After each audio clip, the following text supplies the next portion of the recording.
Hi, everybody. I'm sports psychologist Dr. Andrew Jacobs. I'm the host of the Sports Psychology Hour here in Kansas City every Sunday morning from 7 to 8 a.m. on 810WHB.com. Been on the radio for 33 years here in Kansas City. I'm in my 44th year of work as a sports psychologist, one of the first trained sports psychologists in the country. You know, we've been doing this live nighttime show on Facebook here for quite a while. Our shows are podcasted everywhere. Go to my website, winnersunlimited.com. You can click on almost 10 years of podcasts and our Facebook live shows, which we've been doing for well over a year. I talk to all kinds of coaches, athletes, officials, parents about sports, youth sports, motivation, attitude, confidence, concentration. I co-wrote this book, Just Let Them Play, Guiding Parents, Coaches, and Athletes Through Youth Sports. Talk about that a lot on the show. And each week I bring on a guest to talk about coaching, to talk about kids, to talk about performance, about confidence. Oh, that word in sports, confidence, right, Mario? Okay, so Mario Yepes is with us tonight from Atlanta, Georgia. He's a former collegiate player. He's a former collegiate coach. He's been around soccer his whole life. He's from Venezuela originally. So, Mario, thanks for joining us tonight. Absolutely. Thank you for having me, sir. So tell me, you've played soccer, I'm assuming your whole life, Correct. probably, right, since you're a little kid. What do you love Correct. about it? What do you love about soccer? Um, I was fortunate enough when I was young to be surrounded with a group of friends that were the same friends that play soccer, and I think that kind of like sparked it. And then we were actually good. And then when you're winning, you stay motivated easily, right? And things just started falling into place together. I mean, I had teammates that were being called into the national pool for the youth levels and age groups, and that always worked as a motivation. It was like, I watch them train, or they'll come back from their trips or their camps, and you have all the stories, and it's just kind of, I wanted to be part of that. I wanted to join them as well, and not miss that opportunity. And like every youth athlete, there's always that little dream in the back of your mind that things, you can make it to the big leagues, or you can make it to the big screen of some sort, or make something out of it more than just a youth sport, or a hobby. Was that in Venezuela or the United States or both? Uh, Started in Venezuela. I was in Venezuela until I was 17 years old, and then I Okay, moved to so the so youth States. sports youth sports was done pretty much all the way over there. Correct, more for the most part. Let me ask you a question just about that. So one of the things that I talk about all the time, I just gave the keynote speech for the National Alliance of Youth Sports a couple weeks ago in New Orleans about youth sports and the craziness that exists in youth sports. In Correct. Venezuela, are the parents as wacko at youth sporting games as they are here? Yes. Oh, okay. They can be. But I also, we're talking about Venezuela, where we're South American. We're highly, we have a high European culture, Italian, Portuguese, Spanish. Um, we got passion and emotions written all over us. Just in life in general. Right. That's what you're So, saying. I get it. and then you are the competitive side of it to it. So yes, they can be, but frankly, in my experience, and what I witnessed myself, it didn't seem to be. It was channeled differently than what I experienced here when I coached youth, and the little bit that I participated, because I did spend a year in 12, the senior high school year. I spent it as an exchange student in North Carolina, and I was able to participate in a club team. Um, but it was channeled differently. It was channeled more towards, parents were heavily involved in participating vocally in cheering and getting engaged in the game, and they were a very important part of the games, because In a constructive way is what I'm hearing you say. absolutely, absolutely. um, but that led to certain issues that you see in sports in general. The parents on the opposite team will feel offended about certain cheering or certain comments, perhaps, and that's sometimes where I found the passion coming from the parents be conflictive at times. How did you see that affecting the kids who are playing? Because I've talked for years about the stuff that goes on with parents who get out of control, and And the people who get hurt by it are the kids. I mean, Yeah, sometimes it's when their own parent acts out or just says something yeah, stupid or is correct. physical in a way. Well, frankly, I mean, I'm not a doctor at all. I can't say what impact it has psychologically on the kids, but it was often, I would say, the common denominator is the parents on the teams that were constantly creating the conflicts or having issues with comments or cheerings were the parents of the kids that were also conflictive on the field. That were either just cutting the line of average in the skill set and performance, uh, or just cutting the line, or just perhaps not overly talented in the team that they were participating in, and because of that, I know I can think of over a dozen of kids that I played with my same age group that were incredibly talented that were often bouncing from team to team because of the issues that they were having with teammates or the parents were having with coaches or teams not willing to take them no matter how skilled they were because they knew the impact they had, the negative So impact they they had had on a the reputation. defendant. Their parents had a Cor- reputation prior to them correct. getting. And or the kid themselves. So what you just said there struck something with me. So the kid's behavior is reflective of the parents' behavior, is what you're saying. It seems to me that way, yes. I mean, it seemed Okay. to be the common denominator. Okay, so you've coached at. Tell us the different levels you've coached at. So I started my coaching career at youth. I started coaching youth level right after college. And I was fortunate to do it as an assistant coach with the head coach I had at my last Mm. school in college. And we had a very, very talented team that were under 17 years old. So they were mostly juniors and seniors in high school. So Um, U17s is what you're coaching. correct. You see, okay. At the time, I started with those, and then at one point, years later, I picked up a young under 11-year-old women's team, girls team, and I had that team for 3 years, and that's the team that taught me the most, Okay. really. Share that with us when you're smiling as you Absolutely. say that. So obviously it's left a good impression with you. They really did. It was an incredible experience. I mean, it's 3 years long.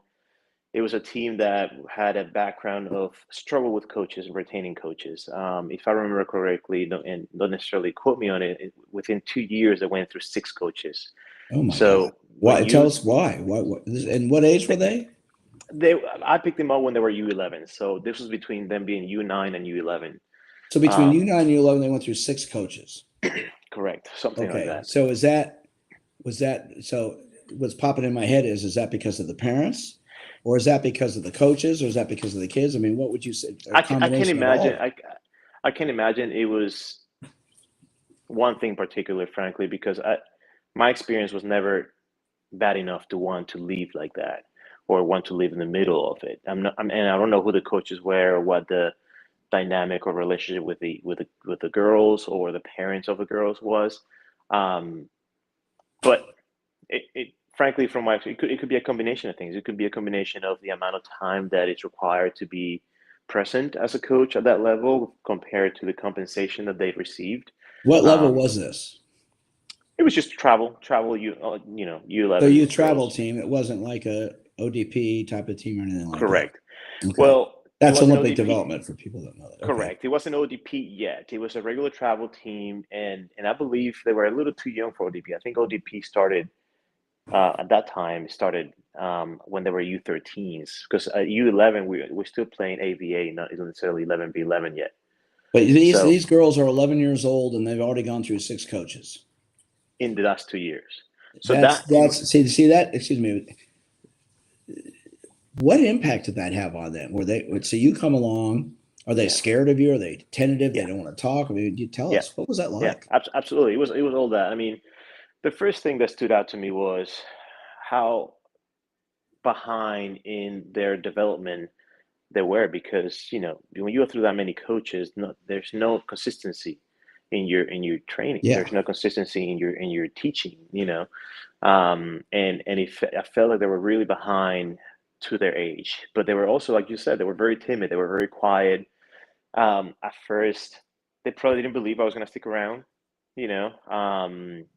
They probably didn't believe in anything that I don't know if they knew it was normal or it was just temporary. They probably didn't understand really. They were 9 or 10-year-old girls, you know. Um, I know the parents had concerns about how long That I was was going going to to be be my next around. issue. My next question was where did the parents fit in with all that? So my first training session, I didn't get to meet the parents because the way everything unfolded before the first training session. I wanted to be on the field with the girls as soon as possible, and the coaching director allowed me to. And during the first training session, I had an assistant coach who I let her run the remaining part of the training session, so I could go meet the parents and have a casual meeting with the parents on the sideline. Um, and they were, that's where I gathered on the grown-ups side of things how they wondered how long I was going to be around. They So questioned. right away, initially they're fearful you're just going to come and go. Correct. Because I don't think they really understood what was happening. They really didn't know where it was coming from. Uh, and, they had their concerns. They wondered, I was asked right away, it's like, how long are you planning on staying? And I didn't really have an answer to that. I said, well, I'm not ready. I wasn't ready to answer that question. I don't think I'm assuming this responsibility with the thought of leaving already. So, Yeah, um, that's a pretty weird thing to ask you your yeah. first day there. Well, how long are you going to be here? Well, I just got Well, here. I mean, my I'm gosh. not sure if the director or coach even had time to say, "Hey, this is going to be temporary, or this is going to be your coach moving forward." You know, uh, Hopefully that's where the question came from, and they wanted some clarification. Do we need to focus on building a relationship with you, or is this a temporary thing? So there was definitely that. Absolutely. So let me ask this question. So how did you develop rapport and relation with these girls to get them to trust you?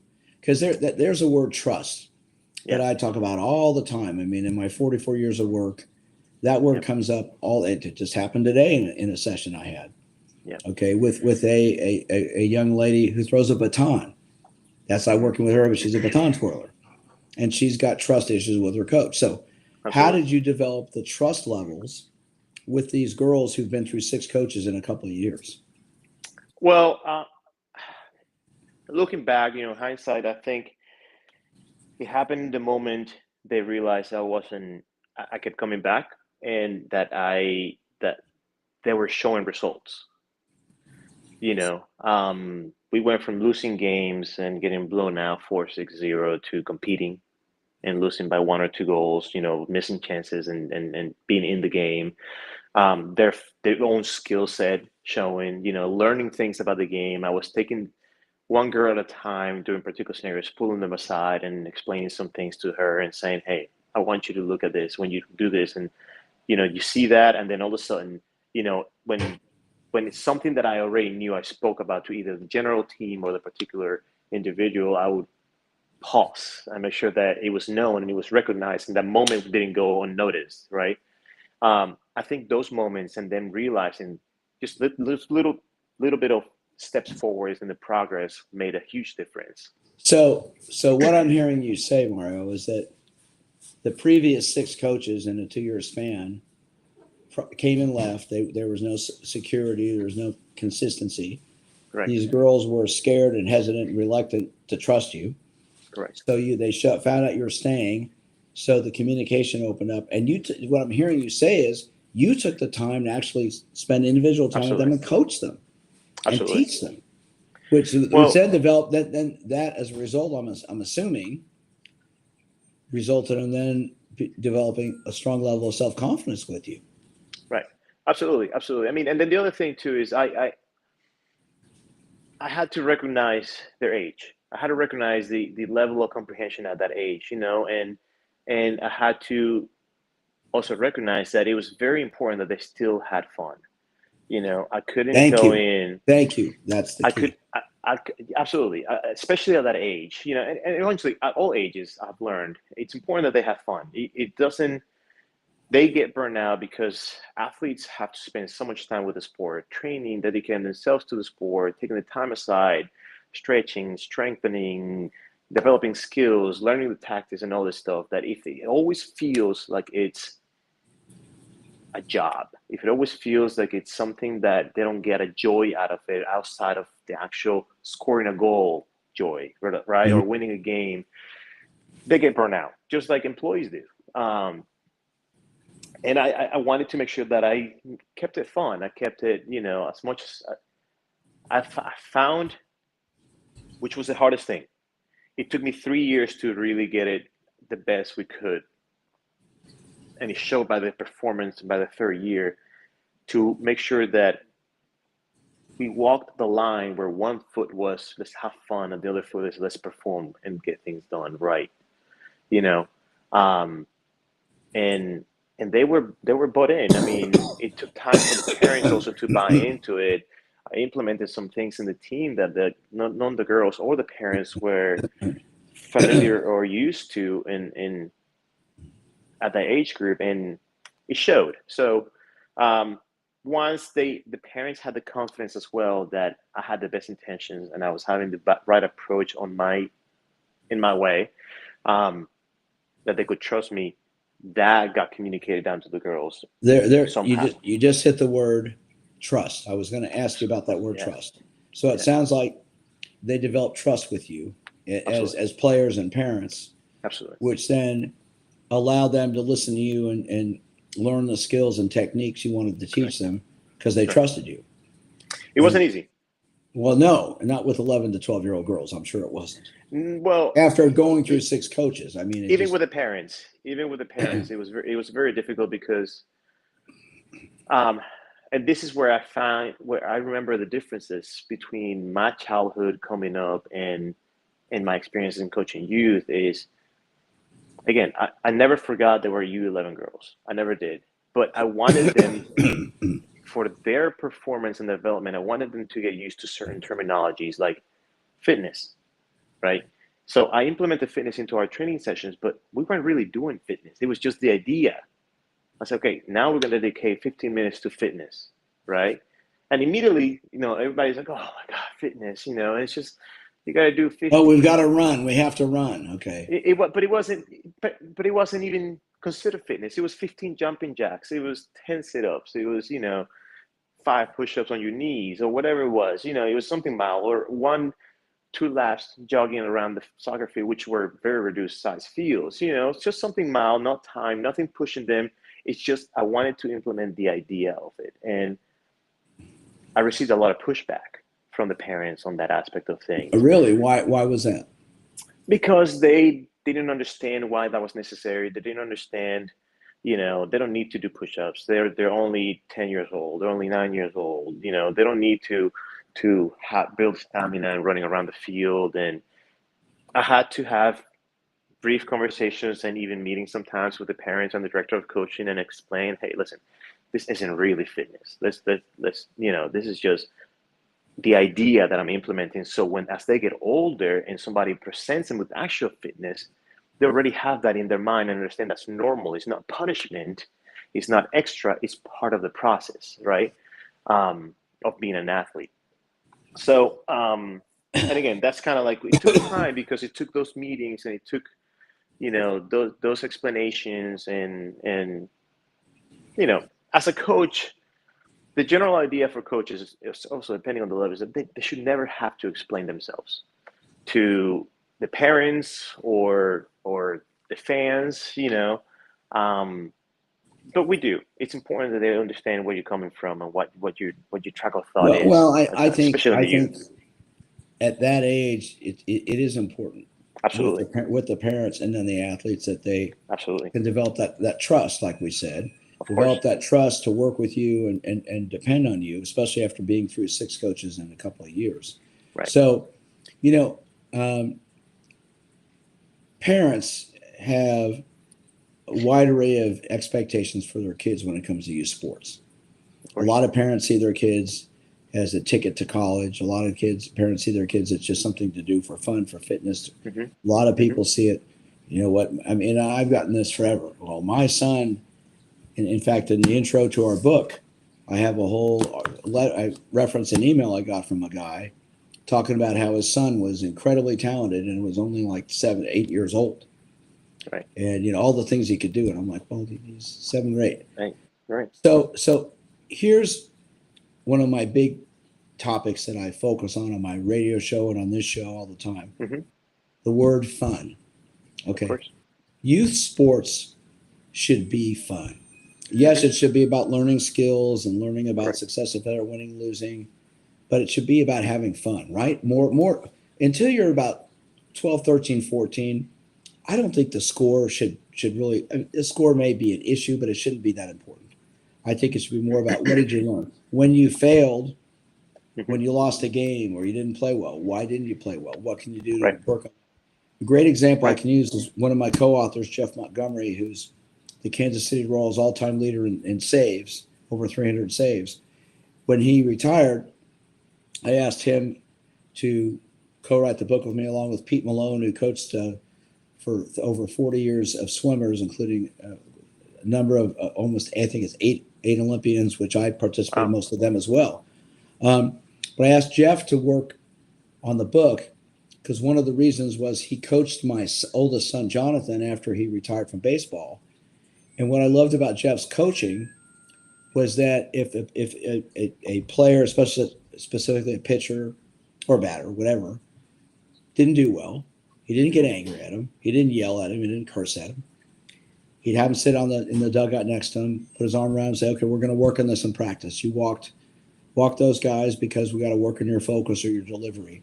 He wouldn't Right. get angry at him. I've Right. seen, and I've shared this forever on my shows, these wacko parents and wacko coaches who go ballistic when the kid strikes out or misses a shot or drops a ball. Mm-hmm. Jeff coached kids about success. So Mm-hmm. when you failed, it could be fun. Right. What's your philosophy on that? 100%. I agree. Listen, I don't disagree with you at all. My experience growing up, again, different generations. I mean, we humans, we evolve, right? So we weren't where we are nowadays with sports psychology, where we were when I was growing up. But I had a crucial moment that I'll never forget. The director of coaching for the club I was playing when I was a kid, he was heavily involved with the National Federation youth academies, right? And This he is was in Venezuela. in Venezuela. He was creating the pools, right? That and out of that pools was determining what the national soccer team was going to be for the international competitions at the particular ages, U15, U17, and so forth. Um, he had put this little pool together of athletes that he wanted to take to Brazil, and he took us to Brazil. He worked the whole logistics out. It wasn't funded by the government. It was funded by the parents or families. But the idea was to give us prospects the experience at the next level. Mhm. Brazil, obviously, is on the top of the world when it comes to soccer and developing athletes and other stuff. So we went there, and I must have been 13 years old. I was on the younger age compared to the group, and we showed up. And the moment we landed in Brazil, he had completely changed his style. I mean, all I'd known about this guy was kindness, self-speaking. Um, Academics are important. Continue to focus on that. If you don't perform in academics, you can't play this, and that.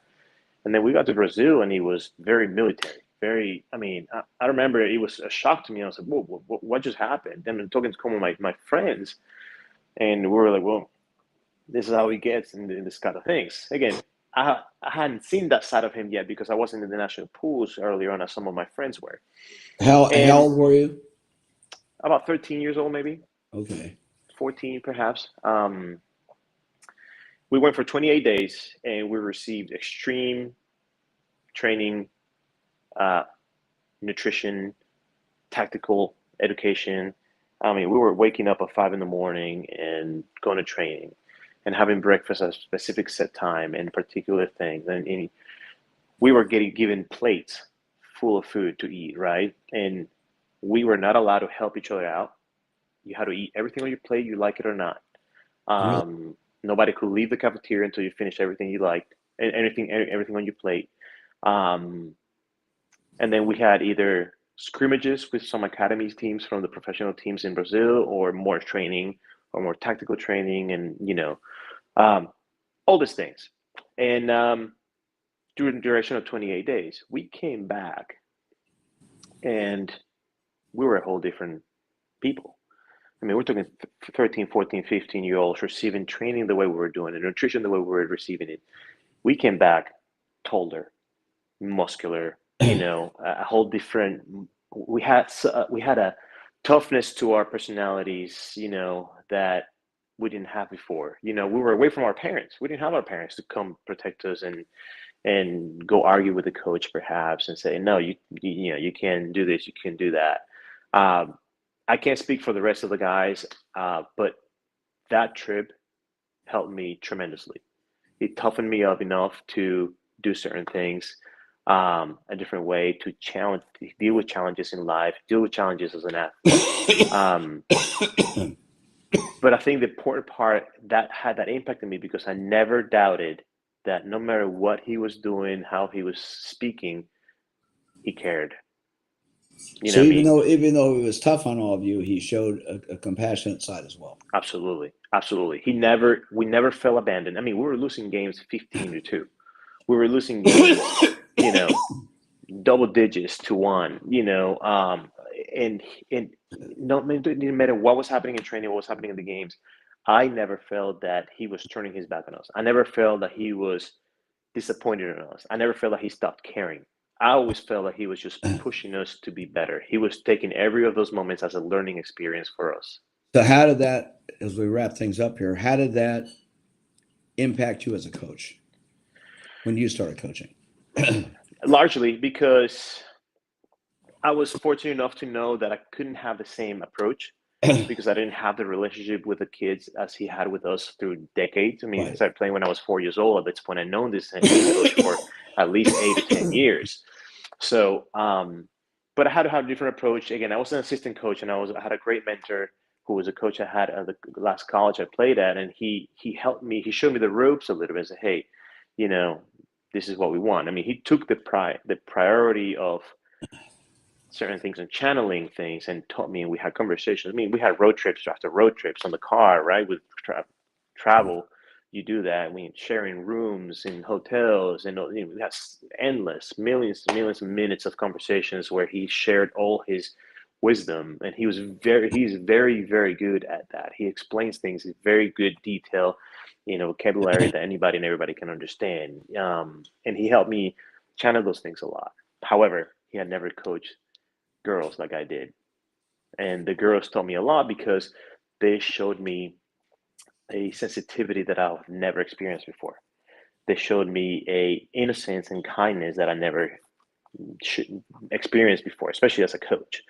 I remember just, having to have this conversation with the girls, and I was like, hey, okay, listen, they will be crying. I said, take a deep breath. I understand you're upset. Talk to me about it. Right? Take a deep breath, calm down, and talk to me about it so I can help you. And at the same time, I had to have the conversation with the parents and tell them, say, I need you, when your girl goes down on the game and she's staying down and she's crying, I need you to trust me that I'm going to approach her and try to handle the situation. If I find the need that you need to be present, I will wave you on. But you running onto the field every time that your girl is down and getting to her before I even get there, it's blocking the trust between her and myself, and it's blocking her growth as an individual to be independent and recognize and certain things. Like, am I okay? Yes, you're okay. Can I continue on? Yes or no? Are you in too much distress where you need your parents to pitch in? We'll bring him on. Absolutely. Let me ask this question as we finish up. Absolutely. That was how long ago when you coached those girls? Over 10 years now. Have any of them stayed in touch with you? Absolutely. That's what I thought you'd say. Because you showed them the compassion, the trust, and the understanding that you cared about them as a person, let alone as a soccer player, but as a person.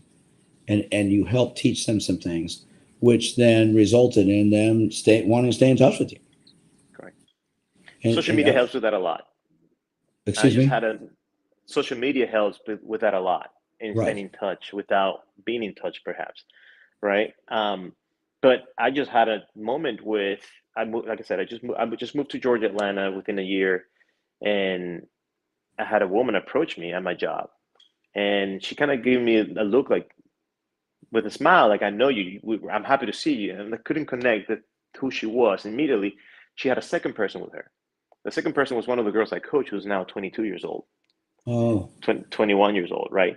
And connected the two dots and said, oh my gosh. I mean, and we had a conversation and we talked about how impactful we both were to each other. I, as a coach to them, and how she thinks back to moments with me, specifically on the field and in different moments that she used through her high school career, and including the regular normal life. And then I share some of the learning experiences that I got from coaching them and their sensitivity and everything. well, Mario, I cannot thank you enough for joining us tonight. Absolutely. I think that's an incredible story you've just shared with us, and it just goes to show, I think, that everybody who listens to this, why someone like you who cared about the people you coached as people, forget them being out there as people. Yeah. You developed a relationship that a lot of these girls will have with you forever. So I cannot thank you enough for being on with us tonight. It's a tremendous story. Absolutely. I want to congratulate you on what you've done, because a lot of coaches don't do that. They don't show the compassion and concern as you did. So listen, if people want to get a hold of you, Mario, how can they reach you? I mean, I'm very active on social media. I have friends all over the world, and social media is my number one platform in general, either Instagram or Facebook. So absolutely, you're more welcome to contact me and reach out to me with some questions or concerns, and just to exchange stories. I would love that. What's your handle to get connected with you? It's Mario J. Yepes. Okay. Yepes is Yepes. All right. Well, I cannot thank you enough for joining us tonight. This has been Absolutely. fascinating. I love what you had to say. Absolutely. So thank you. Thank you very much. And if you enjoyed our conversation, go to my website, winnersunlimited.com, click on the podcast tab. You can hear replays of this, and tell your friends. If you've got friends whose kids are playing youth sports, have them listen to this podcast specifically. What Mario said is tremendous. winnersunlimited.com. Stay well, stay safe.